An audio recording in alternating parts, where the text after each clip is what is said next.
পরাদা আপনার জন্য দুজন মহিলা দুজন প্লিজ ওয়েলকাম নেহার সাথে সাথী লেখা।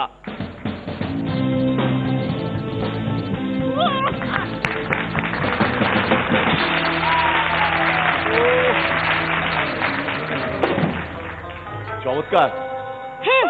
বাবা আজ দুজনার দুটি পথ গো দুটি দিকে গেছে বেঁকে। বাবা Health is wealth. মা মা ও মা ও Bablu dance dance dance dance dance dance ও Bablu dance dance dance dance dance বৌমা শুধু বউ বলুন, মা হওয়ার এখন আমার কোনো ইচ্ছে নেই। আমার গুরুদেবের সামনে এরকম বউ হয়ে ছৌ নাচতে তোমার লজ্জা করছে না? শোনো, মেয়েদের সম্মান হলো সোনার গয়নার মতো, বুঝেছো? একটু আগলে রাখতে হয়। ওই জন্য তো সোনার গয়না পরা এখন আমি ছেড়েই দিয়েছি। গুরুদেব দেখুন, বাবা দেখুন, চোখ খুলে দেখুন। না না বাবা, উল্টো থেকে সোজা হয়ে দেখুন, ছেলে আমার ঘরে কি বউ নিয়ে এসেছে। কোথায় গুরুদেব কোথায়? ওই তো টিভির মধ্যে, বাবা টিভি দেখ। দাড়ি টানুন, দাড়ি।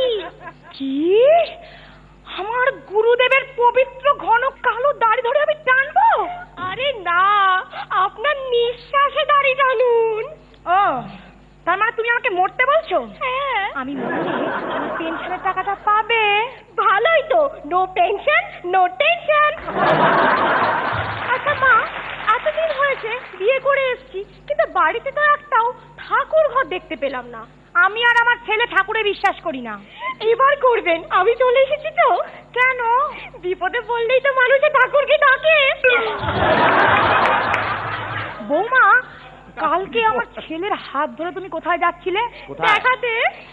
কি দেখাতে? আরে হাত দেখাতে। বললো যে এটা আপনার ছেলে 3 নম্বর জন্ম, আর এবার প্রথম উনি মানুষ হয়ে জন্মেছে। তুমি তোমার হাত দেখাওনি? দেখিছি তো। ও বললে এটাও আমার 3 নম্বর জন্ম। ও তুমি বোধহয় এর পরের বার মানুষ হয়ে জন্মাবে। এরকম করছেন কেন? আপনি জানেন তো আমি আপনাকে কত শ্রদ্ধা করি। কিরকম?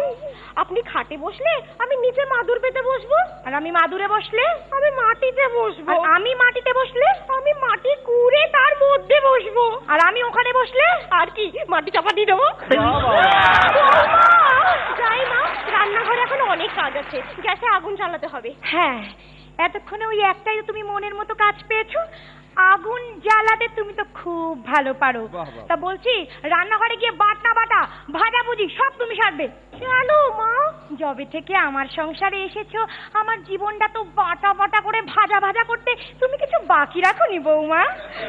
মা, একটা প্রশ্ন জিজ্ঞেস করবো? আমার প্রশ্ন কি? আচ্ছা, আপনার বয়স কত? মেরে কেটে 60। বাবা, মেকআপটা তো বেশ ভালোই দিয়েছে, আর গালে একটা রিঙ্কলসও পড়েনি, চুলও পাকেনি। তা ব্যাপারটা কি? সব ওই টিভির কল্যাণে। মানে? মানে ওই সাস বহু এফেক্ট।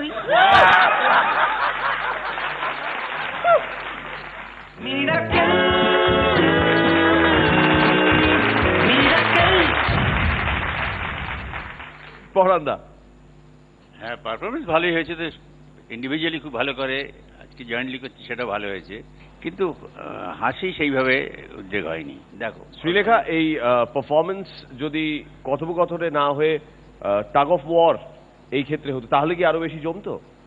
মানে আমি আরেকটু বেশি এক্সপেক্ট করেছিলাম, বিকজ ইন্ডিভিজুয়ালি এরা দুজনেই খুব ভালো পারফর্মার। কোহেসিভ হয়নি, মানে সামহাও একটু স্ক্যাটার্ড লেগেছে পারফরমেন্সটা, সেটা যদি একটু হয়তো আনরিহার্সড বলে। সো আমার এক্সপেকটেশনটা বেশি ছিল, আমি মানে ওয়েট করছিলাম যে কখন একটু হাসবো, কখন একটু একটা কিছু হয়েও যেন সামহাও ফল করে যাচ্ছে। রনিদা, তোমরা পুরোটা যেটা করছো ওই শ্যুটটাই থ্রু আউট চলছে, প্যাটার্নটা কোথাও মিলে গেছে, দুজন স্কেলের প্যাটার্নটা মিলে গেছে, এগুলো মিলে কোথাও বোধহয় ওটা একটু দেখো। All the best. ব্যাপারটা কি জানিস, যে শাশুড়ি বউয়ের একটা টিপিফিকেশন মিডিয়া করেছে, অনেক দিন ধরে করেছে, অনেকগুলো চ্যানেলে করেছে। এবার তোরা যখন সেটা নিয়ে স্পুফ করছিস, তখন অভিনয়টা ভেঙে অন্যরকম করলে, এটা খুব ঘরোয়া আটপৌরে সাধারণ করে দিলে তার মধ্যে হয়তো একটা মজা বেরোতে পারত। মানে তোরা স্পুফটাকেও অরিজিনালের মতো করেই করলি, এটা আমার মনে হলো। এটা শাশুড়ি বউয়ের কম্পিটিশন হলে ব্যাপারটা আরো সুন্দর হতো।